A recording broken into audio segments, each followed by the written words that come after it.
चलो जी,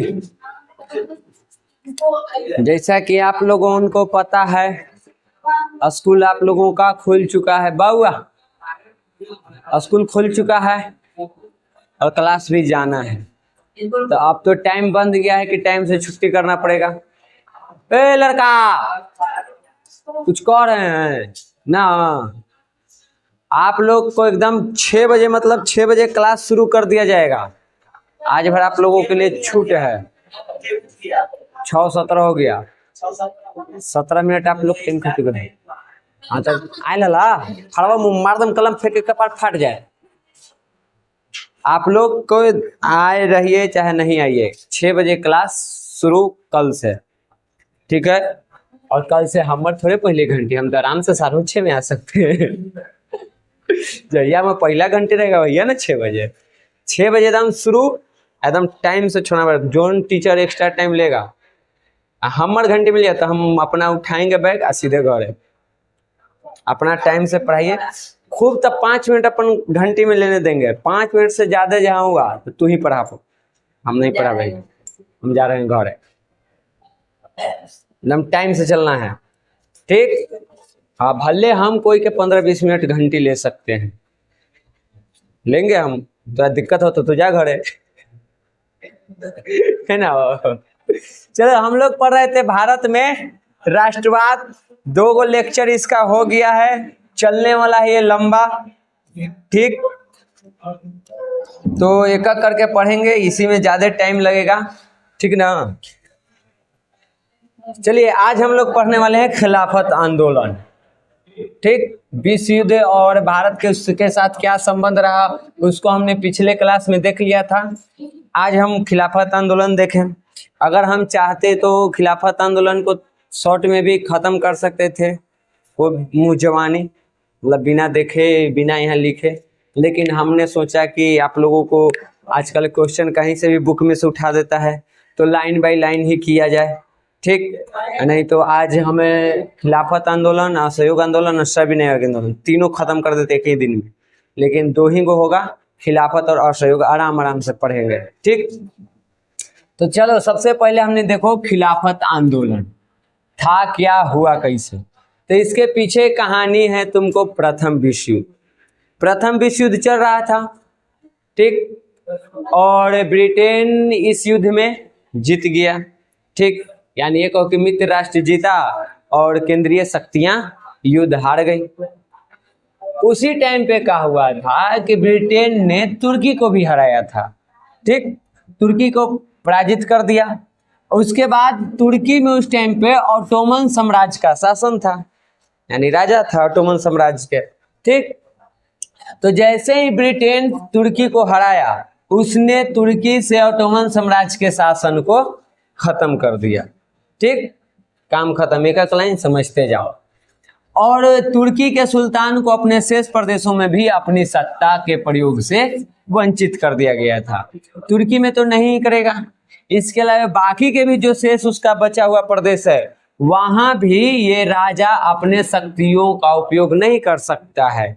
और ये सारे नियम कौन बनाया? ब्रिटेन, क्योंकि वो युद्ध में इसको हरा चुका था।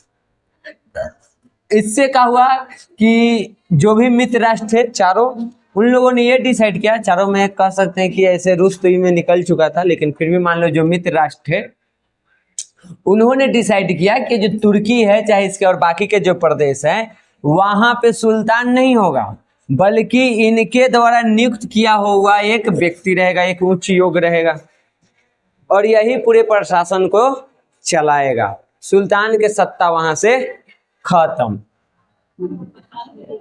ऑटोमन साम्राज्य का शासक तुर्की का सुल्तान इस्लामिक संसार का खलीफा हुआ करता था। समस्या यही था कि जो ऑटोमन साम्राज्य के राजा था तुर्की में, वो ही इस्लाम के तुमको खलीफा भी हुआ करता था, यानी धर्म गुरु भी एक तरह के, इस्लाम के धर्म गुरु भी हुआ करता था, ठीक? समस्या यहीं से खड़ा होता है। जो भारत में खिलाफत आंदोलन चलेगा उसका वजह ये पद ही है। ऑटोमन के राजा को हटा दिया गया यहाँ से, तुर्की से। ये राजा वहाँ के शासक भी है और उसके इस्लामिक दुनिया के खलीफा, यानी ये समझो कि क्या बोले उसको, जैसे इस्लाम धर्म के स्थापना के पैगंबर हजरत मोहम्मद, तो उनको कहा जाता है खुदा के रसूल यानी संदेशवाहक। तो उनके उत्तराधिकारी के रूप में मान लो, यानी उसी पद पे किसको मान लो, इनको, यानी इस्लाम धर्म के सबसे प्रमुख व्यक्ति। तो इनको पूरे इस्लामिक दुनिया में हेड माना जाता था, प्रमुख माना जाता था खलीफा को। अब खलीफा होता कौन था, जो राजा होता था वही खलीफा, यानी तुर्की के राजा को हटाना, उसका अपमान करना, इसका मतलब इस्लाम धर्म के, अगर हम इसका तुर्की के सुल्तान का हम अपमान कर रहे हैं, इसका मतलब हो गया कि हम इस्लाम धर्म के खलीफा का यहाँ पे अपमान कर रहे हैं। और ये बात जो भी इस्लाम मानने वाले लोग हैं उनके लिए क्या होगा, अपमान की बात होगी सबके लिए। अगर मेरे भगवान को ही या मेरे भगवान को जो संरक्षक है उन्हीं का अपमान किया जाए, इसका मतलब मेरा भी अपमान हो रहा है, चाहे वो किसी भी देश में किया जाए। तो ये चीज हो गया, और इस चीज को भारत के मुसलमानों ने यहाँ पे विरोध करना शुरू कर दिया था। ठीक, तो हुआ ये कि भारत के मुसलमानों को तुर्की के साथ किया जाने वाला यह दुर्व्यवहार पसंद नहीं था, क्योंकि ये धर्म के नाम पर जुड़ा हुआ था, खलीफा के पद की बात थी। तो ये चीज यहाँ पे जो भारतीय मुसलमान उनको पसंद नहीं आ रही थी। भारतीय मुसलमान प्रथम विश्व युद्ध के दौरान भी जो वादा किया गया था उससे मुकरने के कारण खिलाफ में थे। एक तो कि जो यहाँ पे ब्रिटेन वाला था अंग्रेज, तो प्रथम विश्व युद्ध के टाइम जो वादा किया था उस वादे से मुकर गया, उससे हर भारतीय खिलाफ में था, तो मुसलमान भी खिलाफ में है। और दूसरी बात कि इनका जो खलीफा है, जो इनके इस्लाम के धर्म गुरु हैं, उनका भी पद हटा दिया गया है, उनको भी एक तरह से अपमानित किया जा रहा है। तो इस बात के लिए भी इनके मन में गुस्सा था, और इसी को लेकर के यहाँ पे क्या शुरू होगा, खिलाफत आंदोलन। इसे 8th क्लास में खिलाफत आंदोलन के बारे में बताए हैं।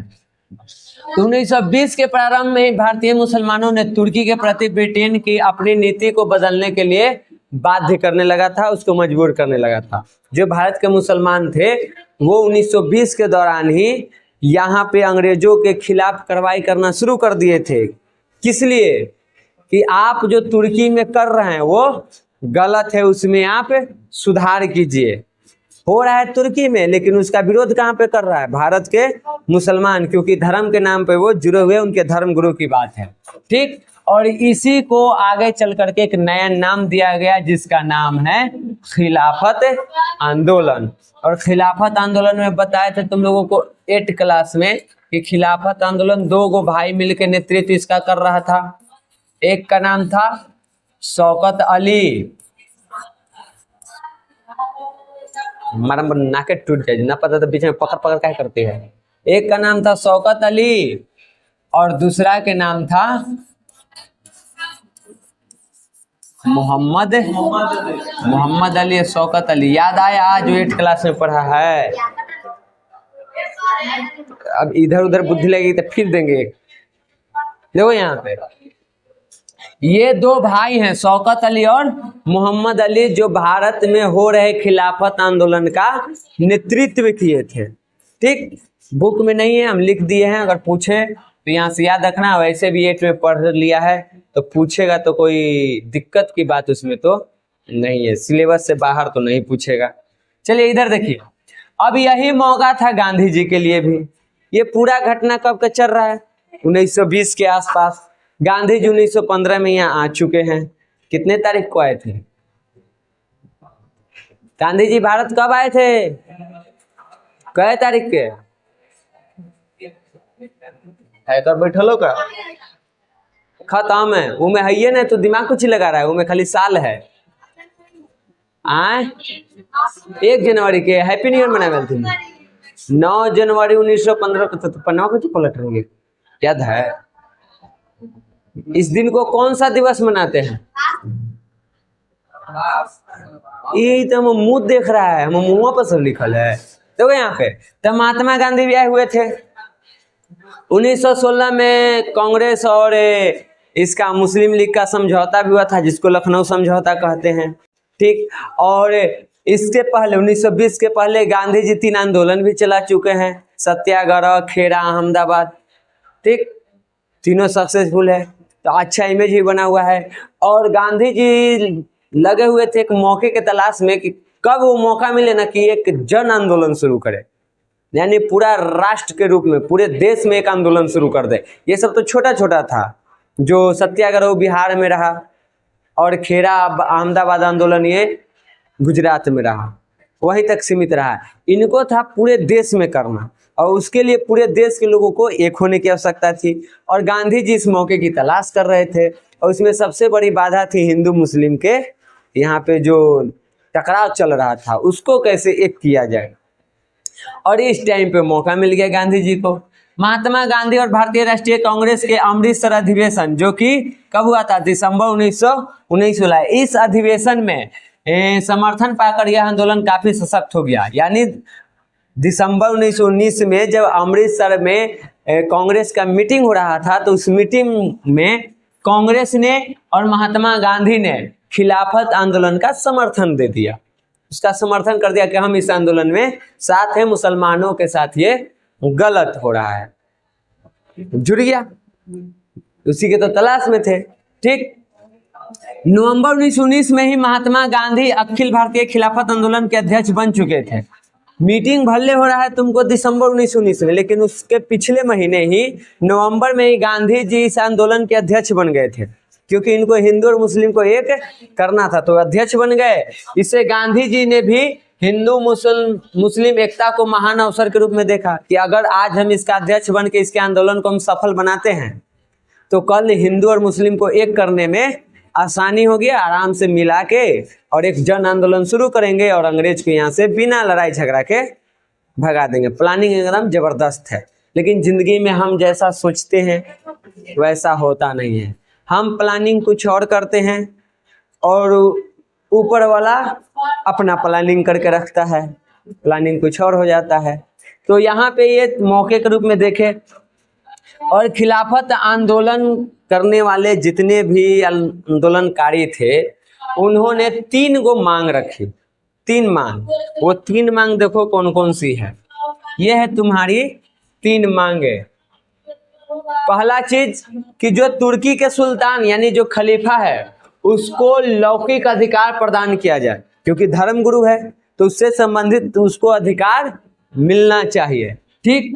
और ताकि वह इस्लाम की रक्षा कर सके, अगर उसको ये मिलेगा ही नहीं तो इस्लाम की रक्षा कैसे कर पाएगा। तो पहला मांग यही था कि उसको जो लौकिक अधिकार है वो मिलनी चाहिए ताकि वो इस्लाम की रक्षा करे। उसके बाद अरब प्रदेश के मुस्लिम शासन के अधीन किया जाए, जितना भी उस तरफ के अरब प्रदेश हैं, सऊदी अरब सब है, तुर्की ये सब हो गया, वो सभी किसके अधीन हो, खलीफा के। वहां पे और कोई नहीं होना चाहिए, रहेगा कौन, खलीफा, उसी के अधीन रहेगा पूरा अगल बगल के प्रदेश। ये चीज किया जाए। जबकि ब्रिटेन वाला या मित्र राष्ट्र का किया था कि तुर्की और बाकी के जो उसको प्रदेश हैं वहां पे खलीफा नहीं रहेगा, वहां पे इनके द्वारा नियुक्त एक उच्च योग रहेगा जिसके संरक्षण में पूरा शासन व्यवस्था चलेगा। लेकिन इन लोगों ने कहा कि नहीं, आप ये सिस्टम हटाइए और जितने भी अरब प्रदेश के मुस्लिम जगह है, कंट्री, वहां पे मुस्लिम शासन रहेगा, यानी कि खलीफा का ही शासन रहेगा, आपका नियुक्त किया हुआ उच्च योग नहीं रहेगा। ये मांग थी। और तीसरा था कि खलीफा को मुसलमानों के पवित्र स्थलों का संरक्षण बनाया जाए। जो भी उसके पवित्र स्थल है, जैसे मान लो मक्का है, मदीना है, सबसे पवित्र स्थल तो उनका वही है, ठीक, या उनका मस्जिद वगैरह हो गया, उस सब का संरक्षक कौन बनेगा, खलीफा ही बनेगा। ये सारी के सारे मांग कर रहे थे खिलाफत आंदोलन के आंदोलनकारी। कहाँ पे, भारत में, किससे, अंग्रेज से। किसके लिए, तो यहाँ पे पूरे इस्लाम धर्म की बात हो रही थी, उससे संबंधित ये चीज था, ठीक। तो ये सारी मांगे हो रही थी और इसको लेकर के 17 अक्टूबर 1919 को पूरे भारत में खिलाफत दिवस भी मनाया गया था। तो अगर पूछ दिया कि खिलाफत दिवस कब मनाया गया था, तो वो किताब में लिखा हुआ है तुम्हारा 17 अक्टूबर 1919 ईस्वी को ये मनाया गया था, ठीक, समझ गए। तो ये मांग रही। इसी बीच यहाँ पे एक चीज और हुआ, भारतीय राष्ट्रीय कांग्रेस का हर वर्ष तो अधिवेशन होता ही था और देश के अलग अलग हिस्सों में होता था। तो आगे चल करके 1920 सितंबर महीना कहाँ अधिवेशन हो रहा है? कलकत्ता में। तो यहाँ पे अधिवेशन हो रहा है। गांधी जी की प्रेरणा से अन्यायपूर्ण कार्यों के विरोध में 2 प्रस्ताव पारित कर असहयोग आंदोलन चलाने का निर्णय लिया गया। सितंबर 1920 में कलकत्ता में मीटिंग हो रहा है कांग्रेस का और इस मीटिंग में 2 प्रस्ताव लाया गया और उस प्रस्ताव के तहत ये निर्णय लिया गया कि अब हम लोगों को असहयोग आंदोलन शुरू कर देना चाहिए। यानी अंग्रेज का कोई भी सामान ये सब हम नहीं खरीदेंगे, किसी प्रकार से उसको सहयोग न करेंगे। जब अंग्रेज को हम सहयोग नहीं करेंगे तो खुद ब खुद यहाँ से चला जाएगा। तो ये निर्णय कब लिया गया? सितंबर 1920 के कांग्रेस अधिवेशन में, जो कि कलकत्ता में हो रहा था। इसमें 2 प्रस्ताव थे। पहला प्रस्ताव क्या था? खिलाफत मुद्दे पर ब्रिटिश सरकार का दृष्टिकोण, उसकी क्या नजरिया है, वो क्या सोच रहा है, उसके क्या विचार है, ये पहला चीज। और दूसरा था कि पंजाब में जो निर्दोष लोगों की हत्या की गई है उसके पदाधिकारियों को दंडित किया जाए, क्योंकि इसमें सरकार क्या था? विफल था। तो कहा गया कि देखिए, पहला चीज कि यहाँ पे खिलाफत के मुद्दे पर जो ब्रिटिश सरकार अपना नीति अपना रहा है वो भी गलत है। और पिछले वर्ष 1919 में ये घटना हुआ था 13 अप्रैल को, कि वो जो जलियांवाला बाग हत्याकांड हुआ है उसमें अभी तक ब्रिटिश सरकार किसी भी अधिकारी को दंडित नहीं किया, इसमें वो असफल है। तो इसलिए हम लोग क्या करते हैं, अब हम लोगों की बारी, हम लोग सरकार का सहयोग करना बंद करते हैं और पूरे देश में असहयोग आंदोलन शुरू करते हैं। अब देखो यहाँ पे 2 चीज जुड़ा हुआ है। एक मुसलमानों से जुड़ा हुआ है, तो सभी मुसलमान असहयोग आंदोलन का सपोर्ट कर देगा, उसके पक्ष में रहेगा। दूसरा, जलियांवाला बाग हत्याकांड, अब इसको पूरे देश की घटना समझो या एक हिंदू घटना समझो, जो समझना है समझो, लेकिन इसमें तो सपोर्ट कर देगा हिंदू सब, या जो भी भारतीय वो सपोर्ट कर देगा, क्योंकि ये तो यहाँ पे धर्म देख के तो नहीं मारा गया था, यहाँ तो सीधे गोली चलाया गया था। तो ये 2 मुद्दा रख करके ये लाना था कि पूरे देश में असहयोग आंदोलन चलाया जाए। ठीक, सरकार को किसी तरह से हम मदद नहीं करेंगे, एक दिन अपने सरकार यहाँ से चले जाएगी, खत्म हो जाएगी। यही यहाँ पे चलाना था। इसी को लेकर के इस अधिवेशन में चर्चा हुआ था। मेन यही 2 मुद्दा था कि असहयोग आंदोलन लाया जाए। ठीक, दिसंबर 1920 के कांग्रेस के नागपुर अधिवेशन में कलकत्ता अधिवेशन के प्रस्ताव की पुष्टि की गई तथा स्वशासन की जगह स्वराज का लक्ष्य प्रस्तावित किया गया और इस अधिवेशन में कई रचनात्मक कार्यक्रम तैयार किए गए जिससे कांग्रेस के लक्ष्य प्राप्ति को बल मिला।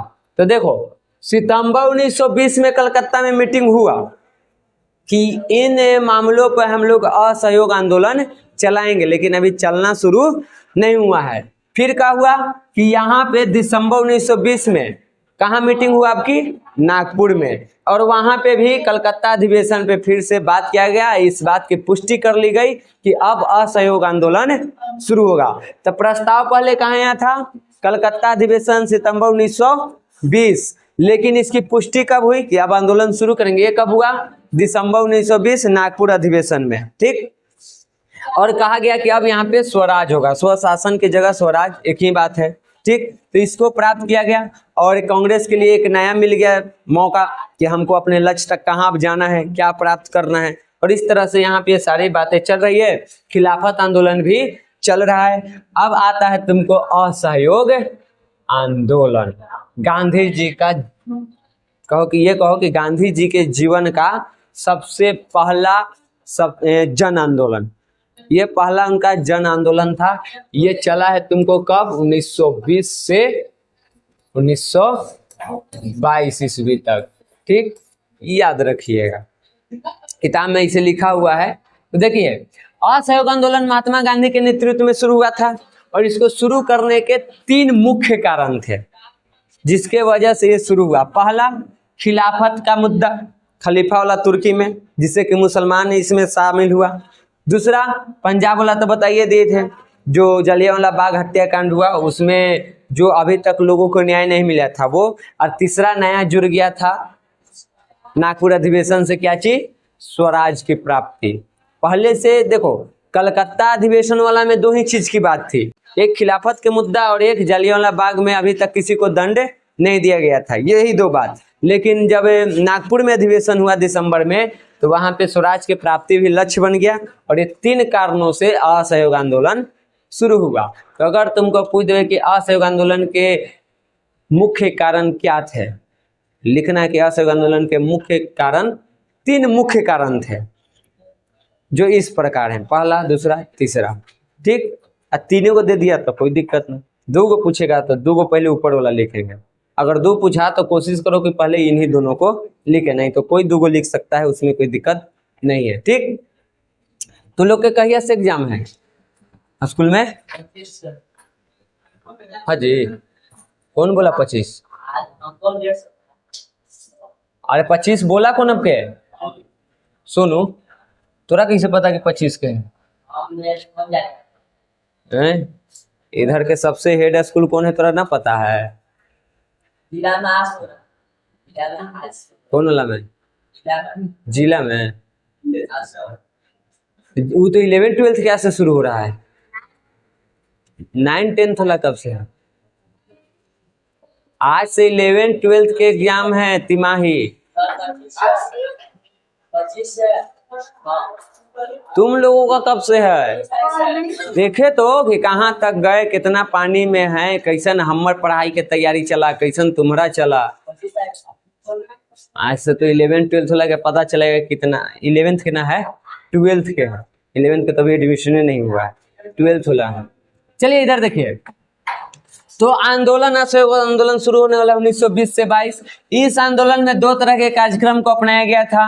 पहला था अंग्रेजी सरकार को कमजोर करना है एवं नैतिक रूप से उसको पराजित के लिए विध्वंसात्मक कार्य करना है, जिसके अंतर्गत उपाधि एवं अवैतनिक पदों का त्याग करना, सरकारी तथा गैर सरकारी समारोह का बहिष्कार करना, सरकारी स्कूल एवं कॉलेजों का बहिष्कार करना, विधान परिषद के चुनावों का बहिष्कार कीजिए, विदेशी वस्तुओं का बहिष्कार कीजिए, और उसके बाद यहाँ पे मेसोपोटामिया में नौकरी से इनकार करना, वहाँ पे जो जहाँ के लोग जाकर नौकरी कर रहे थे, ये सारी चीजें समझ में। यहाँ असहयोग आंदोलन में 2 चीज को अपनाया गया। पहला था बहिष्कार, इतना बहिष्कार करो कि अंग्रेजी सरकार बैठ जाए और उसको मजबूर होकर के यहाँ से जाना पड़े। तो हर चीज में बहिष्कार हो रहा है। देखो, जितना भी उपाधि दिया है तुमको अब तक, किसी भी व्यक्ति को जो अंग्रेजी सरकार ने उपाधि दिया, उन सब उपाधियों का कर दो, त्याग कर दो। जो भी अवार्ड वगैरह तुम जीते हो सब क्या कर दो, त्याग दो। उसको कहो कि हमको तुम्हारा नहीं चाहिए, सीधे इंसल्ट।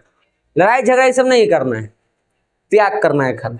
ठीक, पदों को त्याग करना था। जो भी सरकारी गैर सरकारी जो भी समारोह रहे उसका बहिष्कार कर दो। स्कूल कॉलेज नौकरी हर चीज का बहिष्कार करो, विदेशी वस्तुओं का बहिष्कार करो, कपड़ा का बहिष्कार करो, सब कुछ का बहिष्कार करो, बाइकआउट। उसको लेना ही नहीं है। भूखे मर जाएंगे लेकिन अंग्रेज का दिया हुआ नहीं खाएंगे, नंगा रहेंगे लेकिन अंग्रेज का दिया हुआ नहीं पहनेंगे। ठीक, ये नियम अपनाना था और ज्यादा दिन के जरूरत बात नहीं थी, बात थी 2-4 साल की। 2-4 साल करो, अंग्रेजी सरकार खुद ब खुद चला जाएगा। तो ये चीज शामिल था। और दूसरा में तुमको क्या रहेगा, दूसरा में था रचनात्मक कार्यों के अंतर्गत, जैसे कि न्यायालय के हम बात नहीं मानेंगे तो किसका मानेगा भाई, हम पंच जो हमारा फैसला करके देगा हम उसी को मानेंगे, यानी न्यायालय का हम बहिष्कार कर रहे हैं। फिर राष्ट्रीय विद्यालय और कॉलेजों की स्थापना हम अपना करेंगे, सरकारी स्कूल कॉलेज के हम बहिष्कार करेंगे, और जो भी शिक्षक और विद्यार्थी सरकारी यानी अंग्रेजों के स्कूल के कॉलेज के बहिष्कार करके आएंगे वो इसमें एडमिशन ले सकते हैं, अपना विद्यालय खोलेंगे, वहाँ पे टीचर पढ़ाएगा, बच्चे पढ़ेंगे, वहाँ से डिग्री मिलेगा और अंग्रेजी सरकार चल जाएगा। तो नौकरी तो हम ही को ना देना है। सीधा प्लानिंग यही था कि अब मान लो इसको हम खत्म कर दिया, अंग्रेज के स्कूल कॉलेज नहीं गया, क्यों नहीं जा रहे हैं, ताकि ये सरकार खत्म हो, यहाँ से चला जाए। तो चला जाएगा तब भारतीयों का सरकार आएगा। तब भारतीयों ने पहले से ही अपना स्कूल खोल चुका था, कॉलेज खोल रहा था कि जो भी बच्चे और शिक्षक बहिष्कार करके आएंगे वो इसमें एडमिशन लेंगे, और जब अंग्रेजी सरकार चली जाएगी तो सरकार तो हमारी ही रहेगी। तो जो भी यहाँ से पढ़ के आए हुए रहेंगे उनको मान्यता मिलेगा, उनको नौकरी वगैरह सब कुछ मिलेगा। तो ये सारी व्यवस्था की गई। उसके बाद स्वदेशी को अपनाया गया, अपना स्वदेशी रखिए, और इसके लिए चरखा खादी को लोकप्रिय बनाया गया। और यहाँ पे तिलक स्वराज कोष हेतु 1 करोड़ रुपए इकट्ठा करना था। ताकि लोगों तक चरखा पहुंचाया जाए और चरखा से अपना कपड़ा बना करके पहने, अंग्रेजी कपड़ा न खरीदना पड़े। और 20 लाख चरखों को पूरे भारत में बांटने का प्लानिंग था कि 1 करोड़ रुपया जमा करना है, उससे चरखा खरीदना है और लगभग 20 लाख चरखा पूरे देश में बांटना है। इतना सारा इसमें प्लानिंग था। आंदोलन चल रहा है, आंदोलन शुरू है। तो देखो, ऐसे अगर देखोगे तो आंदोलन की जो शुरुआत है वो गांधी जी करते हैं कब? 1 जनवरी 1921 ईस्वी को। लेकिन आपको हर जगह मिलेगा 1920। ये 1920 इसीलिए मिलता है क्योंकि देखो, आंदोलन की शुरुआत यहां से होती है कि आज से आंदोलन शुरू, लेकिन इसकी बात कब से चल रही थी? सितंबर से ही कलकत्ता अधिवेशन में हुआ, फिर दिसंबर 1920 में नागपुर अधिवेशन में हुआ। इसीलिए असहयोग आंदोलन को कहाँ से लिया जाता है? 1920 से, क्योंकि बात उसी टाइम शुरू हो चुकी थी, तो वहां से ये लिया जाता है। लेकिन असल में आंदोलन की शुरुआत कब की गई? किस दिन से लोगों ने यहाँ पे विदेशी सामानों का बहिष्कार करना शुरू किया? तो वो है 1 जनवरी 1921। ठीक, लेकिन इसकी बात कब हो चुकी थी? तो असल में देखा जाता आंदोलन की शुरुआत कब हुई? 1 जनवरी 1921 को। लेकिन ये तुमको कहीं नहीं मिलेगा, हर जगह तुमको मिलेगा 1920, क्योंकि पृष्ठभूमि उसकी वहीं से तैयार हो रही थी। तो यहाँ से आंदोलन शुरू होता है। आंदोलन का नेतृत्व कौन करते हैं? महात्मा गांधी। ठीक, आंदोलन का पूरे तरह से अहिंसावादी रखना था, यानी किसी प्रकार से उसमें हिंसा नहीं होना चाहिए, और ये पूरे भारत में करना था। अब पूरे भारत में ये सफल हो भी रहा था, चल रहा था बढ़िया से, लग रहा था कि आने वाले 1-2 वर्षों में हमें आज़ादी मिल जाएगी। लोग एकाएक इतना आंदोलित हो चुके थे कि विदेशी सामानों का हर कोई बायकॉट कर रहा था। जो व्यापारी वर्ग कपड़ा खरीद के आए हुए थे विदेशी वस्तु, खुद ही अपना जला दे रहे थे। हम खरीदे हुए हम खुद ही जला दे रहे हैं। स्कूल बच्चे स्कूल कॉलेज छोड़ दे रहे हैं, टीचर छोड़ दे रहे हैं, जो वकील है वो वकालत छोड़ दे रहा है। हर तरह से यहाँ पे नौकरी सरकारी छूट रहा है, यानी कि पूरे देश के जनता इसमें सहयोग कर रहा था। वो अंग्रेजी शासन का बायकॉट कर रहा था, उसका बहिष्कार कर रहा था। लग रहा था कि अब हम लोग आजाद हो जाएंगे। ठीक, देखो यहाँ बताया गया है कि छात्र द्वारा सरकारी स्कूल कॉलेजों का बहिष्कार जारी रहा, विदेशी कपड़ों का बहिष्कार जारी रहा। आंदोलन के दौरान राष्ट्रीय विद्यालयों, जामिया मलिया इस्लामिया, अलीगढ़ मुस्लिम विश्वविद्यालय, ये सब उसका नाम है विश्वविद्यालय के, फिर हमने के काशी विद्यापीठ है, ये सब कुछ उस टाइम के भारतीय स्कूल कॉलेजेस हैं, यूनिवर्सिटीज हैं, जहाँ पे लोग अपना एडमिशन ले रहे थे। जो भी अंग्रेज वाला स्कूल से एडमिशन कटवा के आ रहा था, उसका बहिष्कार करके आ रहा था, वो यहाँ पे अपना पढ़ाई कर रहा था। तो ये सारे शैक्षिक संस्थानों की स्थापना भी की गई। उसी टाइम पे यहाँ पे मोतीलाल नेहरू थे और चित्तरंजन दास थे, जो उस टाइम के बड़े बड़े बैरिस्टर थे। बैरिस्टर मतलब समझती हो? बैरिस्टर मतलब वकील होता है। तो जो इंग्लैंड में पढ़ाई करके वकील बनता है ना भारत में, हम लोग पढ़ाई हम जाके करें इंग्लैंड और वकालत करें हम भारत में, तो हमको बैरिस्टर कहा जाएगा। तो मोतीलाल नेहरू इंग्लैंड जाके पढ़े थे, चित्तरंजन दास इंग्लैंड जाके पढ़े थे, वकालत कहाँ करते थे? भारत में, तो इसलिए उनको क्या कहा जाता था? बैरिस्टर। इन लोगों ने यहाँ पे अपनी चलती हुई वकालत छोड़ दी। अच्छा खासा इनका वकालत चल रहा था, अच्छा खासा उससे इनकम भी हो रहा था, लेकिन गांधी जी के इस असहयोग आंदोलन में इन लोगों ने वो वकालत छोड़ दी, हम वकालत नहीं करेंगे। ठीक, उसके बाद प्रिंस ऑफ वेल्स का स्वागत 17 नवंबर 1921 को मुंबई में राष्ट्रव्यापी हड़ताल के साथ किया गया। इस टाइम पे ये व्यक्ति आया था प्रिंस ऑफ वेल्स भारत में ब्रिटेन से, तो यहाँ के लोगों ने उसका भी यहाँ पे हड़ताल करके विरोध किया। तो ये सारे चीजें चल रही थी, आंदोलन बढ़िया से चल रहा है, चल रहा है, चल रहा है, चलने दो, चलने दो, चलने दो। इस आंदोलन के टाइम जब आंदोलन चलेगा तो सरकार शांत तो बैठेगी नहीं, वो तो चाहेगी कि हम किसी प्रकार से इस आंदोलन को क्या करें, खत्म कर दें। तो सरकार ने इस आंदोलन को गैर कानूनी घोषित कर दिया, और गैर कानूनी घोषित करते हुए यहाँ के 30,000, सोचो कितना बड़ा आंदोलन था कि 30,000 आंदोलनकारियों को सिर्फ यहाँ पे क्या किया गया? गिरफ्तार कर लिया गया कि आंदोलन गैर कानूनी है, आप गैर कानूनी तरीके से कर रहे हैं तो आप चलिए। ठीक, गिरफ्तारी के विरोध में गांधी जी ने सरकार को सविनय अवज्ञा आंदोलन की धमकी दे दी कि अगर असहयोग आंदोलन में ज्यादा आप लोग चीट पूट ट्यू टाई किए तो आपकी सविनय अवज्ञा आंदोलन होगा। एकदम विनती करते हुए आपका बहिष्कार करेंगे बढ़िया से, इससे भी बड़ा होगा।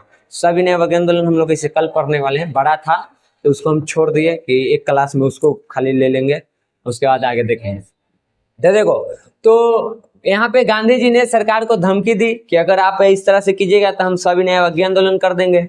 और देश की जनता तो जागरूक ही है, आसानी से सफल हो जाएगा। लेकिन इसी बीच एगो घटना हो गया। कहाँ, ये इंपॉर्टेंट लाइन आ रहा है तुमको, उत्तर प्रदेश में। उत्तर प्रदेश में एक जिला है जिसका नाम है गोरखपुर, और उस गोरखपुर जिले में एक जगह है जिसका नाम है चौरी चौरा। बहुत ही इंपॉर्टेंट चीज है तुमको। हुआ ये कि यहाँ पे जो भी लोग जुलूस निकाल रहे थे, ठीक, तो जुलूस निकाल रहे थे तो पुलिस उन पे कर दिया फायरिंग। ठीक, थाना के सामने ही शराबबंदी सब को लेकर के ये लोग कर रहे थे आंदोलन, जुलूस निकाले हुए थे, ठीक, नारा लगा रहे थे। तो यहाँ पे पुलिस द्वारा फायरिंग के विरोध में भी यहाँ पे भीड़ ने थाना पर हमला कर दिया। हुआ ये कि जब ये कर रहे थे विरोध तो थाना बगल में ही था, तो पुलिस आई, फायरिंग कर दी। जैसी फायरिंग की, अभी कितना दिन हो रहा था, 2-3 साल ही तो गुजर रहा था जलियांवाला बाग के। लोगों के मन में वो तो गुस्सा था ही। जैसे ही फायरिंग किया, लोगों के मन में गुस्सा फूट पड़ा और वे लोग थाना पे ही धावा बोल दिए। जैसे ही फायरिंग हुआ ना, तो ये लोग पुलिस पे ही धावा बोल दिए। भीड़ ने पुलिस पे आक्रमण कर दिया। और 5 फरवरी 1922 को, डेट याद रखना, चौरी चौरा हत्याकांड कब हुआ था या चौरी चौरा कांड कब हुआ था, तो बताना 5 फरवरी 1922 को। तो 5 फरवरी 1922 ईस्वी को भीड़ ने, जितने भी वहां पे प्रदर्शन करे थे जो आंदोलनकारी थे, उन लोगों ने मिल करके 22 पुलिस कर्मियों को, यानी 22 पुलिस को थाना में बंद करके जिंदे जला दिए। और आंदोलन हो गया कैसा, हिंसक। गांधी जी कैसे चलाना चाहते थे इसको, अहिंसा के रूप, कोई लड़ाई झगड़ा मारपीट नहीं होनी चाहिए। लेकिन यहाँ पे तो हो गया। गांधी जी समझ गए कि अब तो यहाँ पे काम गड़बड़ हो जाएगा। सविनय अवज्ञा आंदोलन करने के लिए देश के जनता भी तैयार नहीं है, तो असहयोग आंदोलन चलाने में सक्षम नहीं है, सविनय अवज्ञा आंदोलन कहाँ से चला पाएगा, वो और इससे भी खतरनाक होगा और बड़ा होगा। ठीक, एक चीज हो चुका है कि तुमको यहाँ पे हिंसात्मक घटना घट गई। अगर गांधी जी इसके पक्ष में कभी नहीं होते थे, तो गांधी जी ने 12 फरवरी को आंदोलन वापस ले लिया, कहा कि असहयोग आंदोलन खत्म। 5 फरवरी के घटना हुआ, 12 फरवरी को, एक सप्ताह के अंदर वो आंदोलन को वापस ले लिए। उसके बाद इसी दौरान गांधी जी को गिरफ्तार भी किया गया मार्च में, फरवरी के बाद मार्च में उनको गिरफ्तार किया गया और 6 वर्ष के लिए उनको जेल। आंदोलन आप ही शुरू किए थे, आप ही के वजह से ये आंदोलन हुआ, उसी के वजह से 22 पुलिस कर्मियों की जान गई, ये सबके जिम्मेवार आप हैं, तो चलिए। और 6 वर्षों के लिए इनको भेज दिया गया जेल। क्योंकि वैसे भी ये 6 वर्ष रहते नहीं है, बीच में अन्न पानी छोड़ के बीमारी के बहाना करके छूट जाते हैं और उसके बाद कोई काम नहीं करेंगे, कोई आंदोलन नहीं। फिर किसानों के लिए, मजदूरों के लिए ऐसे ही रहेंगे, उनके लिए काम करेंगे और फाइनली फिर से आंदोलन कब शुरू करेंगे, 30 में, 8 साल बाद। यहाँ से हमको गांधी जी से एक बात सीखने को मिलती है, चाहे जितने भी हम अभी तक पढ़े हैं, जो अपने उस ऊंचाई तक पहुँचे हैं, उनके जीवनी को जब पढ़े, उनके जीवन के घटनाओं को पढ़े, जो केस स्टडी किए, ये देखो तुमको किताब में लिखा हुआ नहीं मिलेगा, ये तुम्हारा दिमाग लगाना पड़ेगा। हम गांधी जी को पढ़ते देखिए कि 1920 का इनका आंदोलन असफल, 1930 का इनका आंदोलन असफल, 1942 वाला भी, क्योंकि आज़ाद हम लोग 47 में होते हैं, तो जितना हम चाहें सक्सेसफुल तो एकदम नहीं रहा। ठीक, तो अंग्रेज की मजबूरी थी, शासन उसका इतना कम, जैसे हम लोग आज़ाद हुए ना, वो आज़ाद होने के पीछे कई सारे कारण थे, तब हम आज़ाद हुए। सिर्फ इसलिए नहीं कि हमारे देश के लोग आंदोलित हो चुके थे, वजह ये भी था कि प्रथम विश्व युद्ध में वो लोग एकदम जर्जर हाल में आ गया था। उन लोग को लग रहा था कि इज्जत से चल गए तो ठीक ना, तो बेइज्जती होके तो जने। तो कई सारे कारण थे। तो इनका मुख्य रूप से गांधी जी का 3 आंदोलन रहा, असहयोग, सविनय अवज्ञा आंदोलन और भारत छोड़ो आंदोलन। और तीनों में देखो तो जो सफलता मिलनी चाहिए उनको, वो नहीं मिला।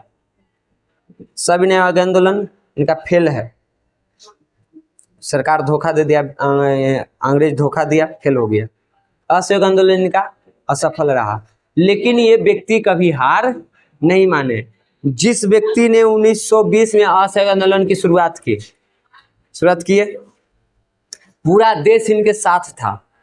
लेकिन यहाँ पे 12 फरवरी को वो कह दिया कि आंदोलन खत्म, तो पूरा देश के तो उम्मीद टूट गया। गांधी जी से उनका उम्मीद खत्म, बीच में धोखा दे दिए। क्योंकि ऐसे भी गांधी जी ये भी किए थे, उसके पीछे कई सारे कारण थे। इसमें एक कारण तुम ये समझ लो कि अगर गांधी जी आंदोलन शुरू रखते तो जगह जगह आंदोलन होते रहता, लोग इकट्ठा हो गए, प्रदर्शन करते रहते, और अंग्रेज इस बात का फायदा उठाता, कहता कि तू लोग आंदोलनकारी नहीं, उग्रवादी है तू सब, थाना में हमला कर देता है, मार के धूक देता सके। गांधी जी तेज दिमाग वाला आदमी थे कि करके तुरंत मौके नहीं देंगे। अंग्रेज की कार्रवाई करे से पहले ही कह दे कि आंदोलन खत्म। आंदोलन खत्म का मतलब कि अब कोई भी व्यक्ति कहीं पे एक साथ भीड़ करके प्रदर्शन नहीं करेगा। प्रदर्शन करे नहीं करेगा तो तू लाठी चार्ज करेगा केकरा पर। इनका एक अलग प्लानिंग था। लेकिन इनके जीवन से हमको यही सीखने को मिला कि असफलता आते रहती है, हम जितना चाहते हैं उतना सफल नहीं हो पाते हैं। भीमराव अम्बेडकर पूरा जिंदगी यहाँ पे दलित समाज को आगे लाने में खत्म कर दिए, पूरा जिंदगी अपना समर्पित कर दिए। का दलित समाज आज जहाँ पे आना चाहिए था वहाँ पे है, जहाँ पे भीमराव अम्बेडकर चाहते थे वहाँ है, लेकिन वो तो वो चीज़ करते रहे। जिसके लिए भगत सिंह कुर्बानी दिए, वो क्या भारत आज हमारा है? जिस भारत को सपना देखते थे दिए हैं। ऐसे ही तुमको अमेरिका में पढ़ना है तो उनको पढ़ो, अब्राहम लिंकन की जीवनी। दक्षिण भारत में तुमको दक्षिण अफ्रीका में पढ़ना है तो नेल्सन मंडेला को पढ़ो, उधर म्यांमार में आंग सान सूकी को पढ़ो, एक महिला को। और इन लोगों के संघर्ष को देखो, जितना होना चाहिए था उतना सफल नहीं हुए, कुछ हुए हैं। जैसे नेल्सन मंडेला अपने देश में वो सफलता प्राप्त किए, राष्ट्रपति भी बने, अब्राहम लिंकन देश के राष्ट्रपति भी बनते हैं। आंग सान सूकी की तो लड़ाई चल ही रहा है, सफलता नहीं मिलती। तो कई बार ऐसा होता है कि जिस लेवल की हमको सफलता चाहिए नहीं मिलता है, लेकिन वो लड़ते रहते हैं। 1920 में पूरा ये अपने देश के जनता का विश्वास खो चुके हैं, फिर भी ये रुकेंगे नहीं। 1930 में फिर से वो भरोसा को जीतेंगे और फिर असहयोग आंदोलन से भी बड़ा आंदोलन ये करेंगे। और ये बहुत बड़ा उपलब्धि है इनका।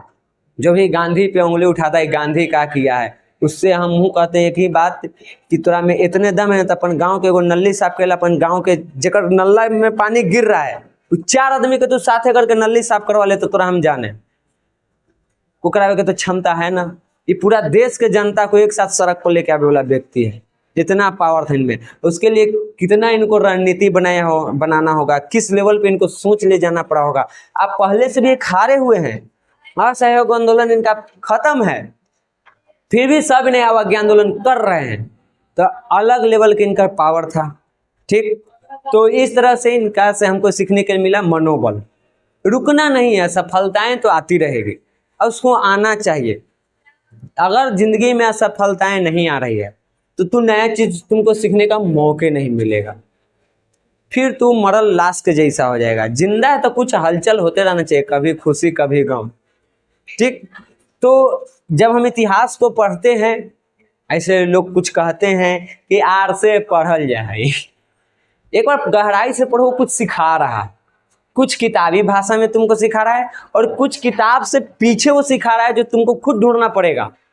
ये चीज यहाँ पे लिखा हुआ नहीं मिलेगा गांधी जी के, ये तुमको खुद ढूंढना पड़ेगा। ये अलग से चीज तुमको दिमाग लगाना होगा कि गांधी जी के जीवन कैसा रहा, कैसे कैसे वो असफलताओं से वहाँ पे असफलताओं का सामना करते हुए कैसे आगे बढ़े, रुके नहीं, आगे बढ़ते चले गए।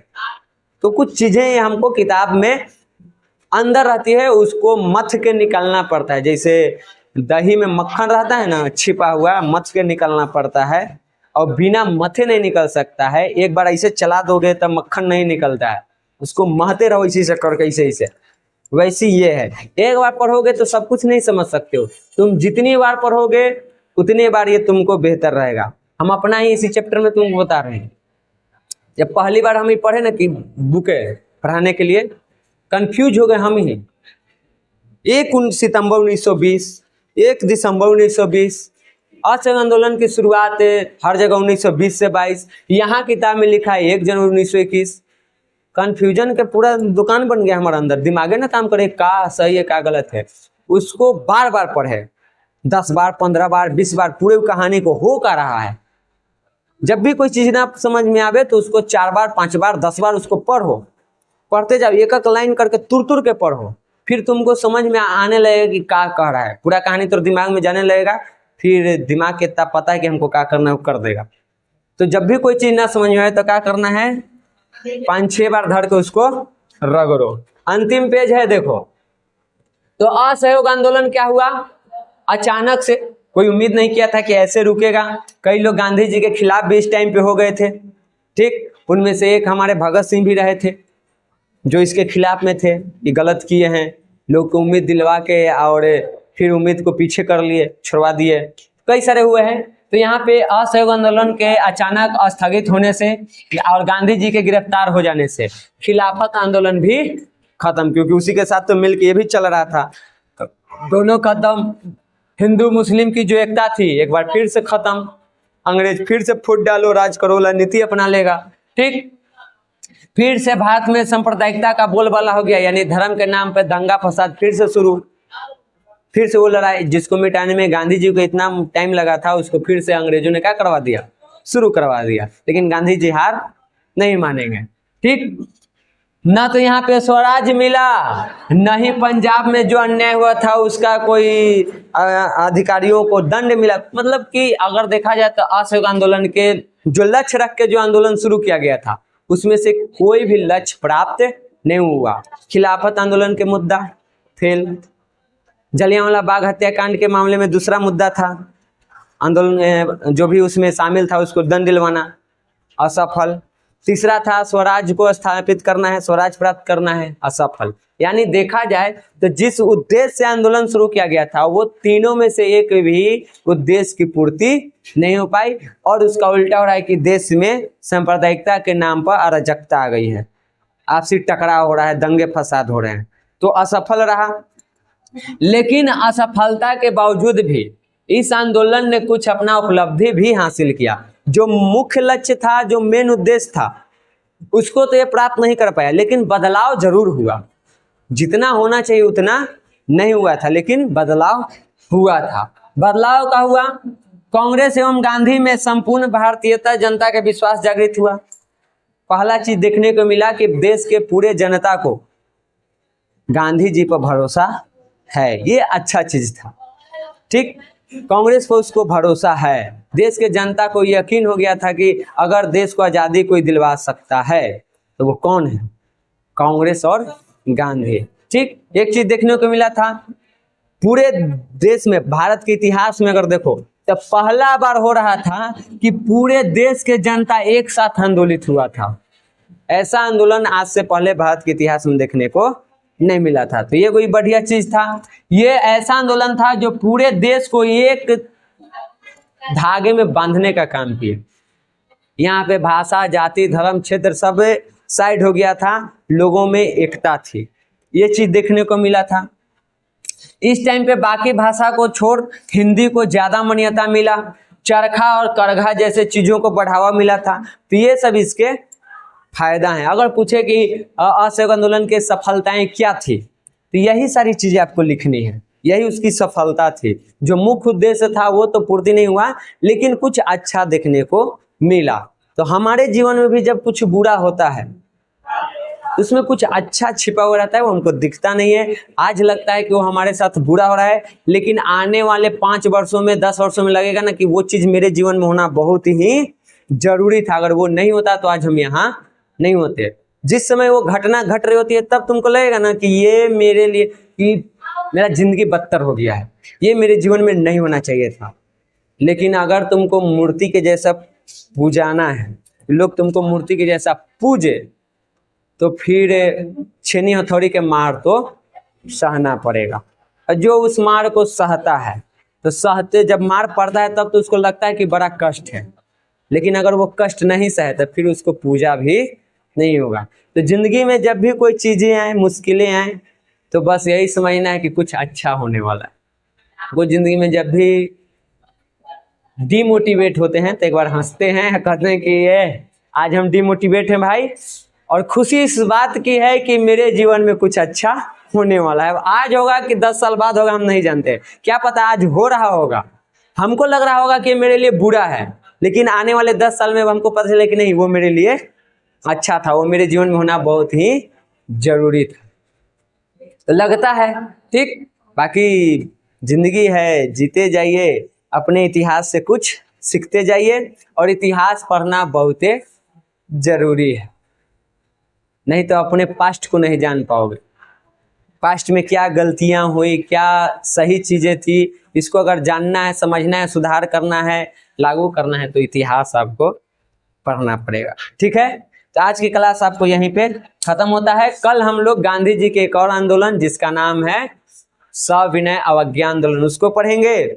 उसके बाद किसान आंदोलन में जो भी है, सत्याग्रह आंदोलन, ये सब उसको बाद में पढ़ेंगे। बिहार में कौन कौन से आंदोलन हुए वो पढ़ेंगे। ठीक, और उसके बाद कांग्रेस वगैरह और मुस्लिम लीग, सब पार्टी है, 2-4 गो नामी उस टाइम के, उसको पढ़ेंगे। आज चैप्टर हो जाएगा तुम्हारा खत्म। लेकिन कब होगा पता नहीं, क्योंकि चलेगा ये धीरे धीरे। हम भी नहीं बोल सकते कि कई क्लास में खत्म होगा, हो जाएगा तब समझिएगा। ठीक है।